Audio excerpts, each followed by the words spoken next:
Master గారు Seshu master గారు అయితే 1 వీక్ నాకు రిహార్సల్స్ ఇప్పించారు. అంటే పాట పెట్టి రిహార్సల్స్ ప్రాపర్గా ఫుల్ అంత రిహార్సల్ చేసి అంతా ఓకే చేసుకున్న తర్వాత సెట్కి వెళ్ళిపోయిన తర్వాత విశ్వనాథ్ గారు ఈ మూమెంట్ మార్చేద్దాం, ఆ మూమెంట్ ఇలా మార్చేద్దాం, నాకు భయం వచ్చేసేది. బాబోయ్ నేను చేయలేనేమో అని, కానీ చేయించారు, బాగా చేయించారు. నీకేం భయం లేదు, నువ్వు టైం తీసుకో అని. బట్ డాన్స్ కొంచెం కష్టపడ్డాను, కానీ నటన మటుకు విశ్వనాథ్ గారు చెప్పినట్టే చేశాను. ఆయన ఎలా చెప్తే అలా చేశాను. ఏమిటి మమ్మీ ఉన్నట్టుండి ఎక్కడికి ప్రయాణం? డాక్టర్ తాతగారింటికి. అక్కడే కొన్నాళ్ల పాటు ఉండి నువ్వు డాన్స్ నేర్చుకోవాలి. ఇంకా కొత్తగా నేర్చుకునేదే ఉంది, ఎన్నో ప్రోగ్రామ్స్ సన్మానాలు అయ్యాక. అదేనే నేను చేసిన పొరపాటు. పాకడం కూడా సరిగ్గా రాని పాప పరిగెత్తుతానంటే సరే అన్నాను. ఓహో, అయితే కొత్తగా నడకలు నేర్పే గురువు గారు అక్కడే ఆ ఊళ్ళోనే ఉన్నారన్నమాట.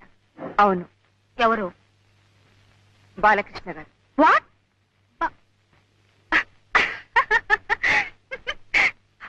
Are you joking? నీతో వేళకొడలేమిటి? కానీ టైమింగ్ నో. నన్ను గురించి అంత చండాలంగా రాసిన తర్వాత నేను వాడి దగ్గర శైలు, బాలకృష్ణ గారు నీకు గురువు గారు, ఆయన గారి దగ్గర నేనే నేర్చుకుంటాను. కానీ ఇప్పుడు వెనక్కి తిరిగి ఆలోచించుకుంటే అండి, నేను కానీ ఆ సినిమా వద్దు అనుకొని ఉంటే ఎంత మంచి పాటలను పోగొట్టుకుని ఉండేదాన్ని. అయ్యో కదా, ఎందుకంటే ఆ సినిమాలో నేను యాక్ట్ చేస్తాను అని చెప్పిన తర్వాత అన్నయ్య గారు విశ్వనాథ్ గారికి, ఇళయరాజు గారికి చెప్పారు, ఇందులో శైలజకి పాటలు ఉంటే అవి శైలజ పాడుతుంది అని చెప్పారనమాట. అప్పటికి నేను ఒప్పుకోలేదు. పూజ కార్యక్రమం అయిపోయింది, జానకి గారు ఓం నమ శివాయ పాడేశారు. అది ఒక అదృష్టం. అదొక అదృష్టం. అండ్ అది లాజికల్ కూడా వేరే వాళ్ళు పాడతారు, వేరే వాళ్ళే పాడతారు డాన్స్ కాబట్టి లాజికల్ గా కూడా పాడు. ఆ తర్వాత రాజా గారు ఏమన్నారంటే, ఇంకో ఒక్క సాంగ్ తనకు వస్తుంది, అది తను పాడుతుంది, ఇంకో మంచి పాటలు కూడా ఉన్నాయి, తన చేతి పాడిద్దామని నాద వినోదము, వేవేల గోపెమ్మల భేదము పాడించారనమాట. నాద వినోదము నాట్య విలాసము పరమ సుఖము పరము, అభినయ వేదము సభకనువాదము సలుపు పరమ పదము, భావములు భంగిమలు గానములు గమకములు, భావములు భంగిమలు గానములు గమకములు, ఆంగికమౌతపమీ గతి సేయగ నాద వినోదము నాట్య విలాసము పరమ సుఖము పరము,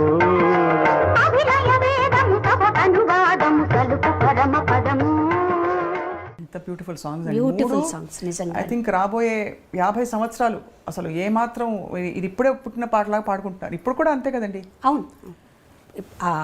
తర్వాత ఇంకోటి ఏంటంటే, ఆ టైంలో ఆ పాటలు నా చేత పాడించాల్సిన అవసరం లేదు వాళ్ళకి. సుశీల్ గారు ఉన్నారు, జానక్ గారు ఉన్నారు, వాణిజ్యరామ్ గారు ఉన్నారు, ఇంతమంది ఉన్నప్పుడు నా చేత ఇప్పుడు నేను పాడింది అనుకోండి, నా చేత పాడించవచ్చు. మిగతా పాటలు కూడా నా చేత పాడించాల్సిన అవసరం లేదు. అంత మంచి సాంగ్స్ వచ్చాయి నాకు.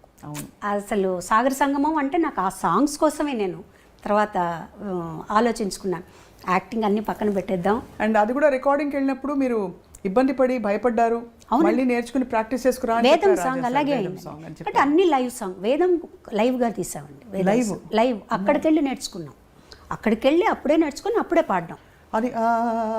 అది స్వరం నేర్చుకున్నామండి. ఫస్ట్ మేము స్వరం చెప్పారు నాకు అసిస్టెంట్ గారు, ఏం చేస్తారంటే మా స్వరం పాడాలి, మీరు స్వరం నేర్చుకోమంటారు. నేను స్వరం పాడడం ఎప్పుడు ఈజీ, అకారం కంటే కదా. స్వరం పాడేశాను.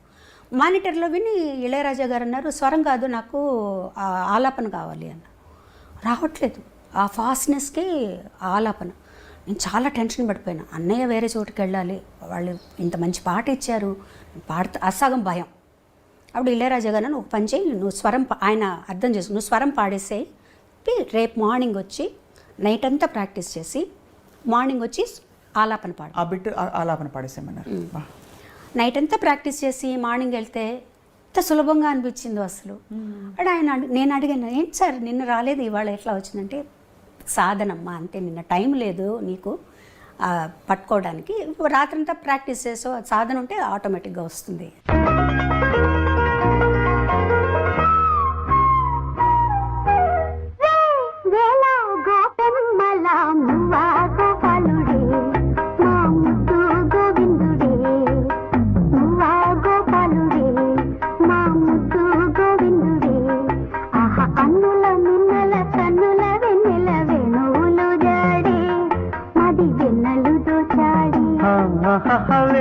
వేల గోపెమ్మల మువ్వ గోవిందుడే మా ముద్దు గోవిందుడే అని చెప్పారనమాట.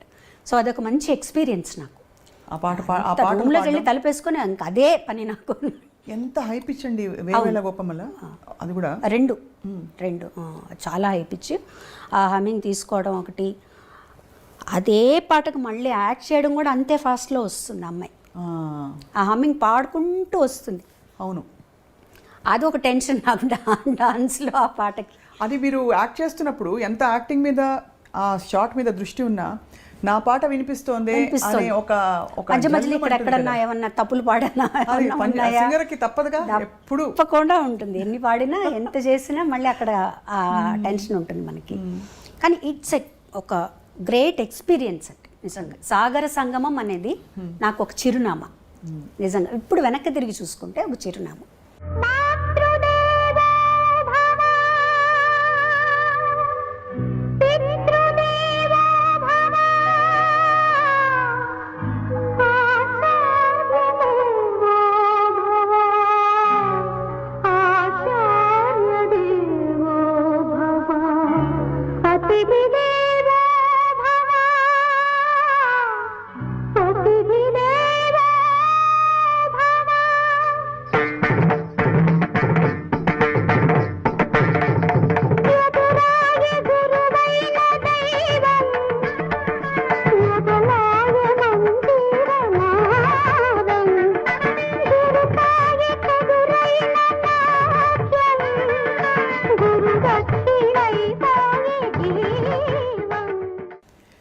ఈ టైంకి యాక్చువల్లీ అంటే మామూలుగా మనకి మన జీవితం గురించి ఒక ఐడియా ఉంటుంది, మనం ఇలా ఉండాలి, ఇది అవ్వబోతున్నా నేను అని. ఆ పాటకి మీకు మైండ్లో బాగా సెట్ అయిపోయి ఉంటుంది, అంటే మీరు సింగర్ అయిపోయారని. అప్పటికే చాలా పాటలు పాడారు, but singing is my life and my career అని ఆ క్షణం ఏ క్షణంలో మీకు అర్థమైంది? ఊరికే ఒకటి అర పాటలు వస్తూ అవకాశాలు వస్తూ పాడడం అది ఓకే, బట్ నేను పాట కోసమే పుట్టాను, పాట మాట నాకు అని చెప్పి ఎప్పుడు అర్థమైంది? నాకు వన్స్ నేను ఎక్స్పెక్ట్ చేయని విధంగా, ఇప్పుడంటే మనం నెలకి నేను 2 పాటలు పాడానండి, 3 పాటలు పాడానని చెప్పుకుంటున్నాం. నేను ఎక్స్పెక్ట్ చేయని విధంగా ఒక రోజు 7 పాటలు పాడాను. ఒక రోజు 7 పాటలు పాడాను. ఒక నెలలో 30 పాటలు పాడాను. సో ఇలా ఉన్నప్పుడు నాకే ఆశ్చర్యం వేసే, అసలు నా చేత ఇలా పాడిస్తున్నారు వీళ్ళు. అంటే నాకెప్పుడు నా మీద నాకు ఒక తక్కువ అభిప్రాయం ఇప్పుడు ఉంది, ఎప్పుడు ఉంటుంది అది. అంటే ఒక సింగర్కి ఉండవలసిన లక్షణాల కంటే కూడా ఎక్కువ అభిమానం వచ్చేసిందేమో నా మీద జనాలకి అనే, ఇది నా క్యాలిబర్ ఇంతేనేమో. ఎందుకు అనిపించింది అలాగా? ఎందుకు అనిపించింది అంటే ముఖ్యంగా సాగర సంగమంలో పాట నేను ఇది పాడలేకపోయాను అని కొన్ని పాటలు పాడలేకపోయినప్పుడు అట్లా అనిపించేది అనమాట. మళ్ళీ తర్వాత కొంతమంది సింగర్స్ కొన్ని చెప్పేవాళ్ళు, యేసుదాస్ గారు వీళ్ళందరూ అనేవాళ్ళు, ఎప్పుడు అలా ఇన్ఫీరియారిటీ కాంప్లెక్స్ ఉండకూడదు.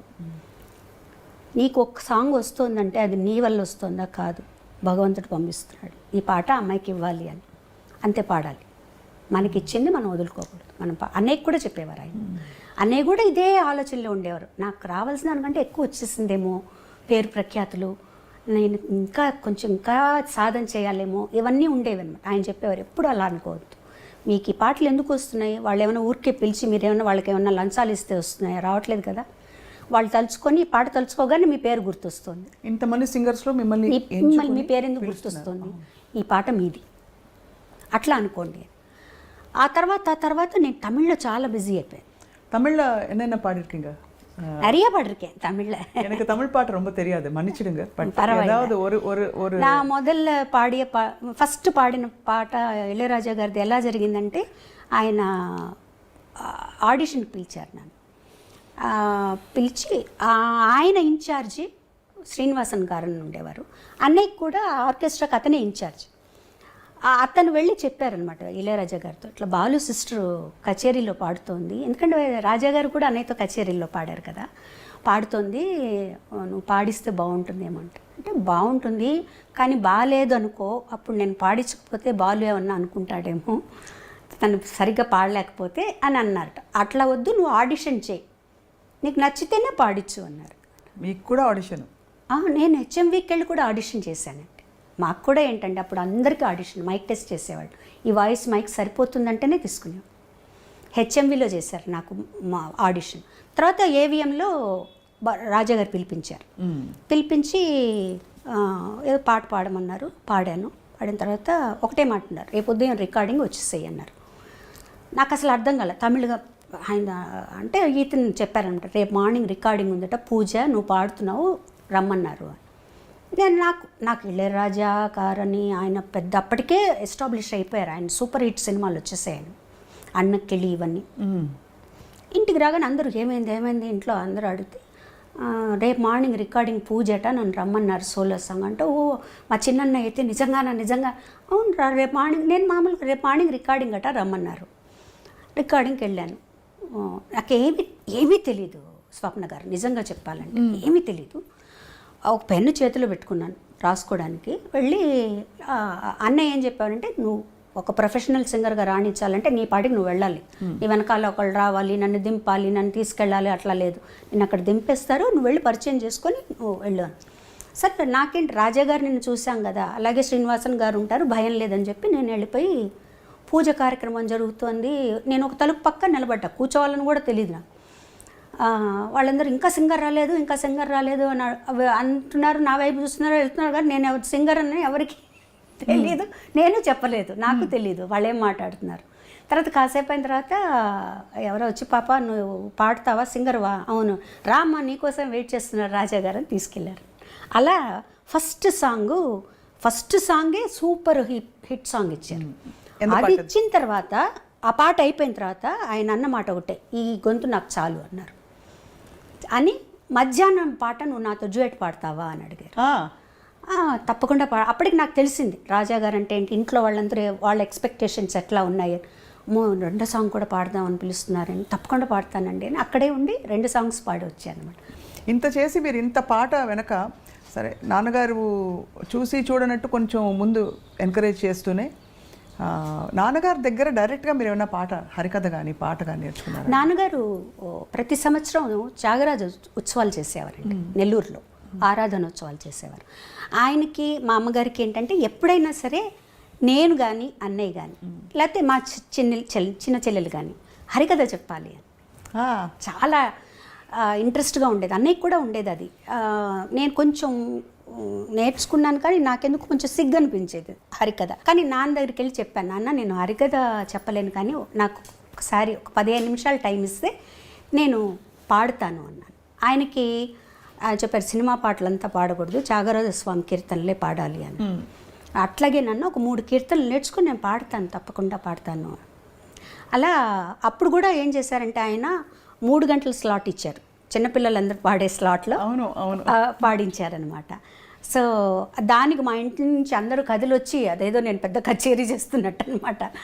అమ్మ, కజిన్స్, సిస్టర్స్ అందరూ వచ్చి కూర్చొని విని, మా అమ్మ నాన్నగారిని అడిగింది ఎలా పాడిందంటే, పర్వాలేదు ఆ 3 గంటలు ఆ పిల్లలకి దానికి కరెక్ట్గానే పాడింది, పర్వాలేదు ఇంకా సాధన చేయాలి అనేవారు.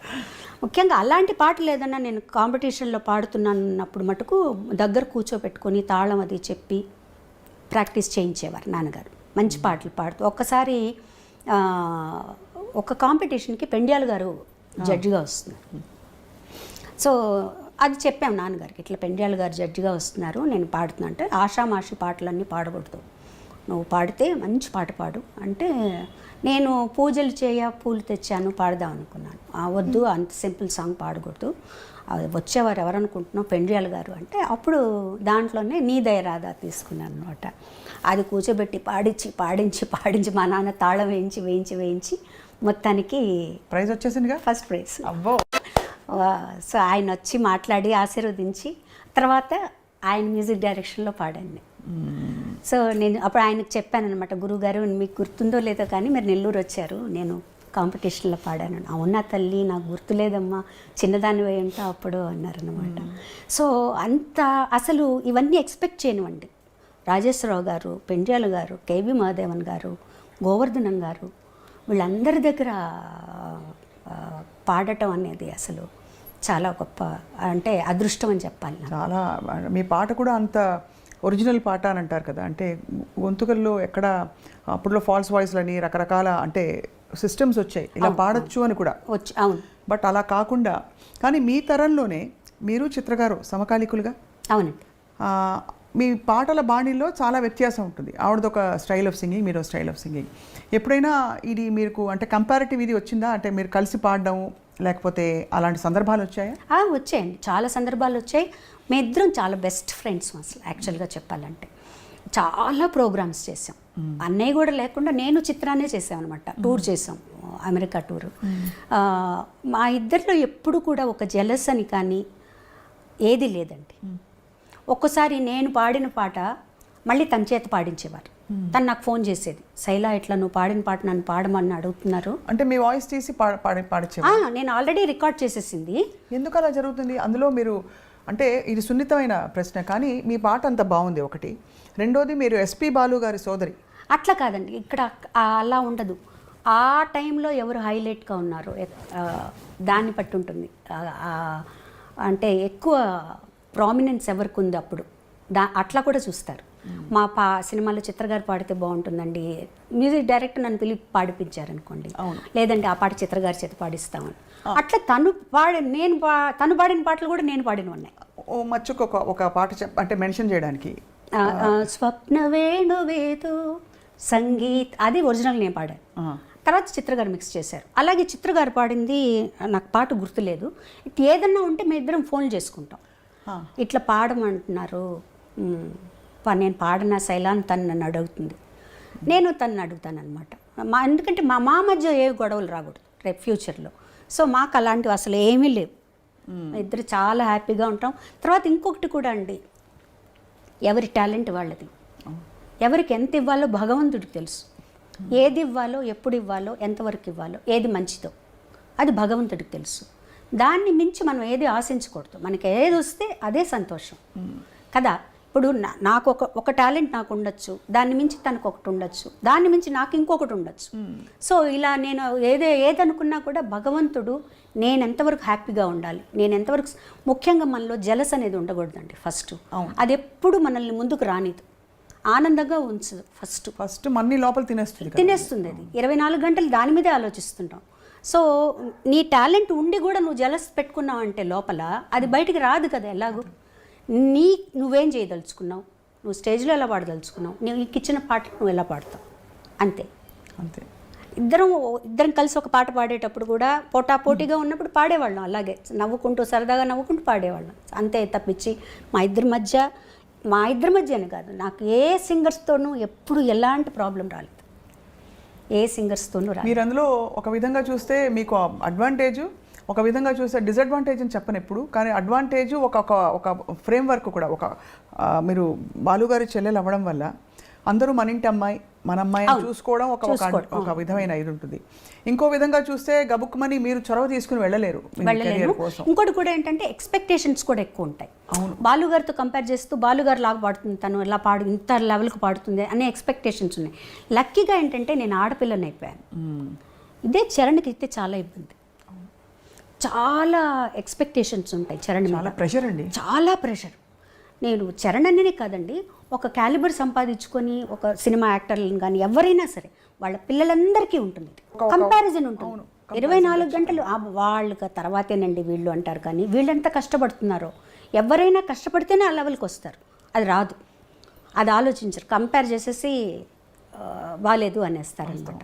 అది లక్కీగా నేను ఆ అమ్మాయిని అయ్యేటప్పటికి నాకు అది తగ్గిందనే చెప్పాలి. చరణ్ మీద చాలా ప్రెషర్. మీరు గమనించేవారా, చరణ్ చెప్పేవారా మీతో? నేను గమనించేదాన్ని, నాకు తెలుస్తుంటుంది కదా అదే ఇది, అదే చెప్పేదాన్ని, ఏం పర్వాలేనా నీ స్టైల్లో నువ్వు పాడు, నువ్వు వెళ్ళిపోతూ. కానీ లేత బాలుగారి గొంతు అక్కడక్కడ రాకుండా ఎలా పోతుంది? ఉంటుంది అసలు అప్పట్లో బాలుగారి గొంతులాగే ఉంటుంది చరణ్ గారి లాగే ఉంటుంది. కానీ అసలు మీది అంటే ఒక బ్యూటిఫుల్ జర్నీ, మీ పాటల జర్నీ. ఇందులో మీ ఫోకిష్ కైండ్ ఆఫ్ పాటలు, నాంపల్లి స్టేషన్ కాడి మొదలుకొని ఇవన్నీ ఇంకొక కోణం. అవును, అది చాలా తమాషా అని చెప్పచ్చండి. ఒక 1 yearలో కొంచెం తక్కువ సాంగ్స్ పాడి ఒక గ్యాప్ వచ్చేటప్పటికి ఇలాంటి పాట ఒకటి పడేది. సో దాంతో రివైవ్ అయ్యేది. మళ్ళీ కొన్ని రోజులు అయిన తర్వాత ఒక నాంపల్లి స్టేషన్ కాడి, తర్వాత ఒక లాలు దర్వాజా, ఇట్లా వచ్చి మళ్ళీ ఒక రివైవ్ అవుతూ వచ్చేదన్నమాట పాటలు. అసలు నాంపల్లి స్టేషన్ కాడ అయితే పాట విన్నప్పుడు చాలా ఈజీగా ఉంది పాట, అసలు అంతా ఒకేలాగా ఉంటుంది కదా మీకు. చక్రవర్తి గారు కూడా అంతా ఒకేలాగా ఉంటుందమ్మా, నేను కూడా ఉండాల్సిన అవసరం లేదు, నువ్వు పాడేసేసేయి అనుకున్నాం. మేము అంత హిట్ అవుతుందని ఎక్స్పెక్ట్ చేయలేదండి అసలు. ఆ పాట దానికి అవార్డు వస్తుందని కానీ అంత హిట్ అవుతుందని కానీ మేము అసలు ఎక్స్పెక్ట్ చేయలేదు. చాలా సరదాగా పాడేసాను పాట. ఒక 1/2 అవర్ 1 అవర్లో అయిపోయింది పాట, అంతా అయిపోయింది, వచ్చేసాం అనమాట.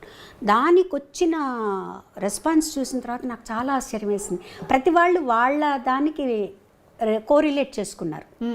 ముఖ్యంగా ఈ పనిచేసేవాళ్ళు, కూలీలు, వాళ్ళందరూ కూడా తెలంగాణలో ఆ పాటని వాళ్ళకి వాళ్ళు అన్వయించుకొని చాలా మా అక్క అప్పుడు హైదరాబాద్లో ఉండేదన్నమాట.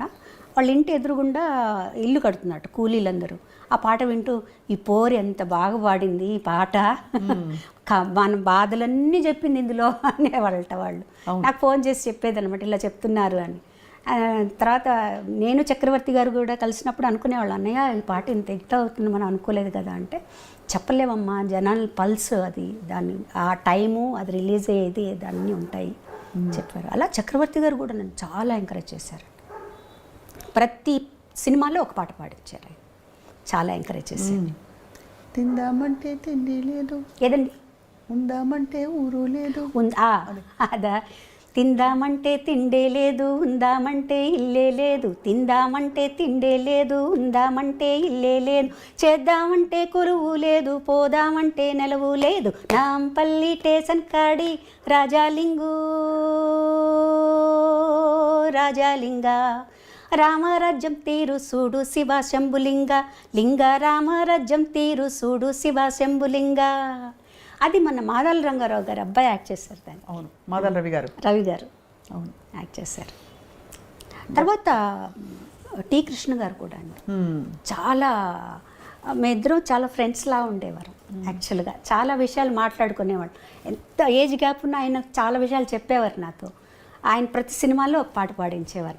ఎన్నో విషయాలు మాట్లాడుకునేవాళ్ళం, పాటల గురించి, తర్వాత ఈ రెవల్యూషనరీ సాంగ్స్ గురించి, అవి ఎలా పాడాలి, ఎవరెవరు పాడుతున్నారు, ఇవన్నీ చాలా చెప్పేవారు ఆయన.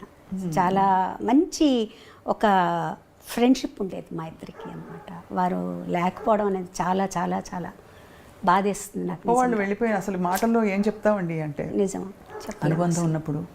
కానీ మీకు పాటతో పరిచయం అయింది ఫస్ట్ మొట్టమొదటి నాన్నగారి ద్వారా. నాన్నగారు అంటే ఇది జంకుతో అడుగుతున్నాను, నాన్నగారు వెళ్ళిపోయినప్పుడు మీకు చాలా పెద్ద మాటల్లో చెప్పలేనంత బాధ, ఆ తర్వాత ఆ జ్ఞాపకాలు, అది ఎలా కోపోయారు ఆ టైంలో? నాన్నగారితో నేను ఎక్కువ స్పెండ్ చేయలేదని చెప్పాలండి. ఎందుకంటే నేను 2nd, 3rd, 4th చెన్నైలో అన్నయ్య దగ్గర చదివాను. 5th నుంచి 9th వరకు నెల్లూరులో చదివాను. ఈ 2ndకి ముందర పెద్ద ఊహ మనకి ఏం జరిగింది అనేది గుర్తుండేది కాదు. ఈ 5 మ్యాక్సిమం 6 years నాన్నగారి దగ్గర ఉన్నాను. బట్ ఆయన ఇన్ఫ్లుయెన్స్ చాలా పడింది. ఎందుకంటే ఒక పట్టుదల ఆయనలో. తర్వాత ఎన్ని కష్టాలు వచ్చినా కూడా ఆయన అస్సలు తొణికేవారు కాదు. మెన్ను విరిగి మీద పడ్డా కూడా చాలా స్ట్రాంగ్గా ఉండేవారు. నేను రాముడిని నమ్ముకున్నాను, ఆయన ఆరాధ్యులైనా కూడా, శైవ పూజ రోజు చేసుకున్నా కూడా రాముడు భక్తుడైన, నేను రాముడిని నమ్ముకున్నాను, రాముడే నన్ను కాపాడుతాడు అన్న దీంట్లోనే ఉండేవారు అనమాట.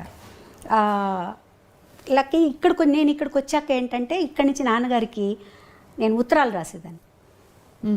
ఇంకెవ్వరు రాసేవారు కాదు, నాన్నగారికి మటుకు నేను ఉత్తరాలు. ఎందుకంటే నేను పుస్తకాలు విపరీతంగా చదివేదాన్ని, అలా పిచ్చిగా ఖర్చు పెట్టేదాన్ని బుక్స్ మీద. ఆ టైంలోనే 1000 రూపాయల దాకా నెలకు బుక్స్ మీద ఖర్చు పెట్టేదాన్ని, కలెక్ట్ చేసుకునేదాన్ని బుక్స్. నాన్నగారికి కూడా చాలా ఇష్టం పుస్తకాలు. ఆయన దగ్గర పెద్ద బీరువా ఉంది. నవలలు, సాహిత్యం అన్నీ, రామాయణ భారత భాగవతాలు అయితే ఎన్నున్నాయో చెప్పలేం, అన్నీ అన్నమాట. సో ఆయన నా దగ్గర నా కలెక్షన్స్ చూసి నాకు ఉత్తరం రాసేవారు, అమ్మ ఈ ఫలానా పుస్తకం నీ దగ్గర ఉంటే నాకు పంపించు అని. ఇక్కడి నుంచి నేను ఆ బుక్ పంపించి, నాన్నగారు పుస్తకం పంపిస్తున్నాను, నేను అమెరికా వెళ్తున్నాను, మీకు ఏం కావాలి అంటే, ఆయన ఎప్పుడు అమెరికా వెళ్ళినా ఫౌంటైన్ పెన్ ఒకటి తీసుకురమ్మనేవారు అనమాట. ఆయనకు చాలా ఇష్టం. తర్వాత నాన్నగారికి ఒంట్లో బాగాలేదు అని ఆయన పెద్దగా కూడా కష్టపడలేదండి. నాన్నగారి నుంచి నెల్లూరు నుంచి చెన్నైకి నేనే తీసుకొచ్చాను. కారులో వెళ్ళి నాన్నగారిని తీసుకొచ్చి అమ్మ ఇక్కడే ఉంచుతాం నాన్నగారిని. అంతకుముందు ఏంటంటే, ఒకసారి ఒక నైట్ నేను నాన్నగారితో హాస్పిటల్లో ఉన్నాను. నార్మల్గా ఉన్నారు, బాగానే ఉన్నారు. టెస్ట్ల కోసం ఏదో పెట్టారు, బాగున్నారు. ఆ రోజు మరి ఎందుకో తెలియదు, నాన్నగారు మటుకు నన్ను పిలిచి మా అన్నని జాగ్రత్తగా చూసుకోవాలి. ఇదేంట్రా ఆయన ఇలా చెప్తున్నారు నాన్నగారు? ఏం నాన్న? లేదమ్మా, వాడు ఒక్కడే కష్టపడుతున్నాడు, నువ్వు పక్కన ఉండాలి, అన్నని జాగ్రత్తగా చూసుకోమ్మా. తప్పకుండా నాన్న, అందరం అన్న కోసమే ఉంటాం, మేము అందరం చూసుకుంటాం, ఏం పర్వాలేదు. తర్వాత కొంచెం సీరియస్ అయింది ఆయనకి. బట్ అన్నయ్యతో చెప్పారనమాట, నువ్వు ఎన్ని చేసినారా ఇవాళ మధ్యాహ్నం 1:30కే నేను ఉంటాను, అంతవరకు ఆ తర్వాత ఉండను అని చెప్పేశారు. అలాగే 1:30కి అన్నయ్య బ్లడ్ గ్రూప్, నాన్నగారు బ్లడ్ గ్రూప్ సరిపోతే బ్లడ్ ఎక్కించాలన్నారు. అవసరం లేదనేసారు డాక్టర్లు. నాన్నగారు కూడా అవసరం లేదు, అమ్మని చూసుకో నువ్వు చాలు, నాది అయిపోయింది. చాలా పీస్ఫుల్గా వెళ్ళిపోయారు ఆయన. మాకు అప్పుడు తెలియలేదండి, అంటే ఏం నాన్నగారు లేరా ఏంటిది, నాన్నగారు బాగానే ఉన్నారు కదా, సడన్గా వెళ్ళిపోయారు ఏంటి. ఆ రిచువల్స్ అన్నీ జరిగేటప్పుడు ఎవరన్నా ఏదన్నా అడిగితే అన్నయ్య సడన్గా నాకు తెలియదండి మా నాన్నగారిని అడగండి అనేవారు. ఆయనకు కూడా యాక్సెప్ట్ చేయలేదు ఇదన్నమాట మాట. మా అమ్మగారికి అసలు మేము చెప్పలేదు, బాడీ ఇంటికి తీసుకొచ్చేంత వరకు అమ్మగారికి చెప్పలేదు. అది కూడా నా మీద పెట్టారనమాట, నువ్వు ఎలాగోలా మేనేజ్ చెయ్యి. బాడీ ఇంటికి తీసుకొచ్చిన తర్వాత అమ్మగారికి మందులన్నీ రెడీగా పెట్టి అప్పుడు అంటే 82 yearsలో నాన్నగారు పోయారండి. ఆయన చనిపోయిన తర్వాత ఆయనలో ఇన్ని గొప్ప గుణాలు ఉన్నాయా, ఆయనకి ఇంత గుర్తింపు ఉందా, ఎప్పుడు అలాగే జరుగుతుందండి. వాళ్ళు పోయిన తర్వాత కానీ కొన్ని విలువలు మనకు తెలీదు, చాలా చాలా తెలీదు. ఆయన లైబ్రరీ మటుకు నాకు ఇచ్చి వెళ్ళారు. ఆ లైబ్రరీ చూస్తే అసలు ఎంత చదివారు ఈయన, ఎంత తెలుసు ఈయనకి. ఆయన కొన్ని కీర్తనలు రాసుకో ఉన్నారు, దాదాపు ఒక 50-60 కీర్తనలు రాసుకో ఉన్నారు ఆయన. శ్రీ పండిత నుత అని వస్తుందన్నమాట దానికి ట్యాగ్ ముద్ర. అవన్నీ చూస్తుంటే నేను అన్నకు చెప్పాను అనమాట, అన్న లైబ్రరీలో ఇట్లా నాన్నగారు ఇన్ని అంటే మేము అనుకున్నాం అనమాట, దాన్ని తీయించి చేద్దాం, పాటలు చేద్దామని. ఎంత ఓరోషియస్ అనమాట, ఎంత బుక్స్ చదివారు, ఎంత నాలెడ్జ్ ఉంది. ఏదన్నా అడిగితే ఇలా టిప్స్ మీద చెప్పేసేవారు, మంత్రాలు కానీ ఏదన్నా మనకు తెలియని సాహిత్యంలో తెలియని ఉన్నా కూడా చెప్పేసేవారు. ఏమీ తెలియనట్టు చాలా కామ్గా ఉండేవారు అనమాట, చాలా సరదాగా ఉండేవారు. ఆయన పోయిన తర్వాత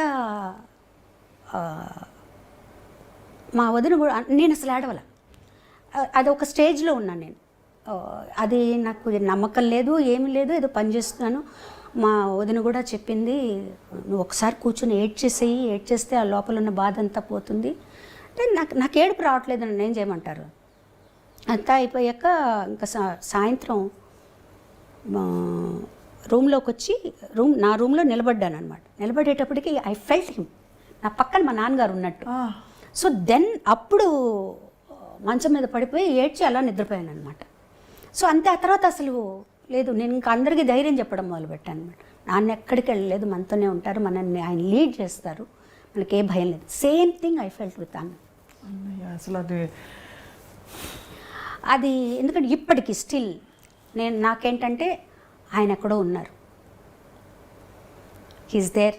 ఏదో కచేరీలు చేస్తూ పాడుకుంటున్నారు, ఆయన ఉన్నారు. ఎందుకంటే ఆయన లేరు అన్న ఒక్క క్షణం ఏదో ఆగిపోయినట్టు అనిపిస్తుందండి, కడుపులోంచి ఒక బాధ వస్తుంది. అది ఎప్పుడు మనల్ని ఒక్కసారి స్టేజ్ మీద ఒక మంచి పాట పాడుతున్నప్పుడు సడన్గా వస్తుంది. ఆ పాట పాడుతుంటే మీ ఇద్దరు షేర్ చేసుకున్న క్షణాలు అవన్నీ వస్తాయి అన్నమాట. ఆ పాటకు న్యాయం చేకూర్చాలి ఫస్ట్ మనం. అలాంటప్పుడు ఎక్కడ లేడు తను, ఏ పాట తీసుకున్నా నాతో పాడిందే, ఏ స్టేజ్ మీదకి వెళ్ళినా తను, ఏ ఊరు వెళ్ళినా తనే పక్కన ఉంటాడు, ఎక్కడికి వెళ్ళినా తనే ఉంటాడు. తను లేడు అని ఎలా అనుకోవాలి. నేను తన్ని లాస్ట్ కలిసినప్పుడు నేను చెప్పాను, అన్న ప్రపంచం అంతా నీ కోసం వెయిట్ చేస్తుంది, నువ్వు రావాలి అంటే. నేను కూడా ప్రపంచం కోసం వెయిట్ చేస్తున్నానమ్మా, నేను అందరినీ చూడాలి ఉంది నాకు. తనకి ఎక్కడో ఒక అనుమానం పడిందండి, తను ఫర్దర్గా పాడగలనా లేడా, అది వచ్చేసింది తనకి బాగా. సో మేము ఇంకా మాకు లాస్ట్ వరకు డాక్టర్లు ఏంటంటే హోప్ ఇచ్చారు, వచ్చేస్తారు, ఏం ప్రాబ్లం లేదు. But he went through a lot, 51 days. తర్వాత డాక్టర్లు చెప్పేటప్పటికి అందరూ యాక్సెప్ట్ చేశారు, బట్ నేను యాక్సెప్ట్ చేయలేదు. చరణ్ తీసుకెళ్ళి చూపించారు, నన్ను తీసుకెళ్ళి అంటే లేదు లేస్తాడు తను, నాకు పలానా మంత్రం చెప్తాను చెవిలో, తను లేస్తాడు అని తన చెవిలో ఏదో మంత్రం చెప్పి నేను తను తప్పకుండా రేపు లేస్తాడు, నేను నమ్మను అని. వదిన లేదమ్మా అంతా అయిపోయింది, బ్రెయిన్ డెడ్ అంటున్నాడు. లేదు వదిన లేదు, తను ఉంటాడు, ఇక్కడికి వెళ్ళాడు. అది మా కుటుంబానికి ఒక పెద్ద షాక్ అండి. అసలు మేము ఎవ్వరం ఎక్స్పెక్ట్ చేయని షాకు. ఆ కరోనా అనే ఒక ఇది ఇంత దూరం తీసుకొస్తుందని మేము అసలు ఎక్స్పెక్ట్ చేయలేదు. అంటే చాలా చాలా అన్యాయం అండి, అధర్మం ఇది. అంటే భగవంతుడి మీద కోపం వచ్చింది అభిమానులందరికీ, మా అందరికీ. కుటుంబం సరే మీకు ఎలా ఉంటుందో చెప్పలేము. బాలుగారు శ్వాస పోశారు పాటలోకి. బాలుగారికి శ్వాస ఇబ్బంది అవ్వడం ఏంటండి? అంటే తనకి ఎలర్జిక్ బ్రాంకైటిస్ ఉండేదండి యాక్చువల్గా. తను చాలా అంటే దానివల్ల పెద్ద ఇబ్బంది ఎప్పుడు వచ్చేది కాదు, ఏ పాటలోనూ తెలిసేది కాదు, తను మామూలుగానే పాడేసేవారు. తను ఈ కరోనా వల్ల మిగతావన్నీ కూడా అగ్రివేట్ అయ్యాయి టైంలో. కానీ 51 రోజులు అసలు కానీ అండి ఇంకొక విషయం, అదంతా అయిపోయి ఇప్పుడు 2 years అయిపోయింది కదండి. ఇప్పుడు ఆలోచిస్తే నాకు తనకి ఏది మంచిదో అదే జరిగింది అనిపిస్తుంది. అంటే మనకి బాలుగారు లేరు, మనకి లోటు తీరదు ఈ లోటు. కానీ బాలుగారు మటుకు చిరస్థాయిగా అందరి మనసులో నిలిచిపోయారు. ఎప్పటికీ బాలుగారు 100 ఏళ్ళు బతికి ఏ బెడ్లోనే ఉండి పాటలు పాడలేక తన బెడ్లో ఉంటే మనం ఎంత కష్టపడతామండి ఆలోచించండి. తను గుర్తుపెట్టుకునే విధంగా తక్కువ వెళ్ళిపోయారు. అరే ఇంకా ఉంటే బాగుండు, ఈ వ్యక్తి మనతో ఉంటే బాగుండు, ఇంకా ఎన్ని పాటలు పాడచ్చు, ఈయన ఇంకా ఎంత చేయొచ్చు అనే స్థితిలో మనల్ని అందరినీ పెట్టి వెళ్ళిపోయాడు తను. ఈ మర్చిపోవడం అంటూ మనకు ఉండదు. బాలుగారిని జీవితాంతం మనతోనే ఉంటారు ఆయన, మర్చిపోవటం బాగా ఏజ్ వచ్చి అందరూ మర్చిపోయి అప్పుడు అసలు తను ఎవరు పట్టించుకొని ఒక స్థితి వచ్చిందనుకోండి, మనము చూసే వాళ్ళకి కష్టం, తన వల్ల కూడా కాదనమాట. పాట పాడకుండా తను ఉండలేడండి. తను ఒక్కరోజు కూడా ఒక పాట పాడకుండా ఉండలేడు. తను ఎప్పుడూ డాక్టర్లు లోపలికి వచ్చినా ఇలా పెట్టి నేను పాడతానని అడిగేవాడు. ట్రైకియాస్టమీ చేసినప్పుడు ఎప్పుడు మళ్ళీ తీసేస్తే నేను పాడతానా అన్నీ అడుగుతూ ఉండేవారు అనమాట. సో డాక్టర్స్ ఏమన్నారు, ఒక 2 years బెడ్ రెస్ట్ కావాలి తనకి, ఇంట్లో బాగా అయిపోతే బాగా హాస్పిటల్ అట్మాస్ఫియర్ ఇంట్లో ఉండాలి అని చెప్పారు. అప్పటికే అంత. కానీ ఆ వీడియో ఇప్పటికీ కూడా మనసులో అలా మెదులుతుందండి. అవునండి, చెప్పేసి వస్తాను తిరిగి వస్తానని చెప్పి మాకు అందరికీ కూడా చెప్పారు, మీరు ఊరికే కంగారు పడి ఫోన్లు చేయకండి, వచ్చేస్తాను నేను, జస్ట్ ఊరికి పాజిటివ్ అని వచ్చింది అక్కడ జాయిన్ అయ్యాను నేను అంతే తప్పించి ఏం ప్రాబ్లమ్స్ లేవు. 15 days వరకు అలాగే. 15 days తర్వాత కోవిడ్ నెగిటివ్ వచ్చింది. ఆ తర్వాత ఒక్కొక్కటి ఇబ్బంది పెట్టేసి. So it's what ever it is అండి, హీఈస్ దేర్ ఫర్ అస్. ఆయన ఎప్పుడు మా వెనకాల ఉంటాడు. నేను చరణ్తో అందరితో అదే చెప్తాను, నా అన్న మనతోనే ఉంటారు, ఆయన మనల్ని లీడ్ చేస్తారు. వదిన గారు చాలా ఎఫెక్ట్ అయ్యారండి, మా అందరికంటే కూడా వదిన చాలా ఎఫెక్ట్ అయ్యారు.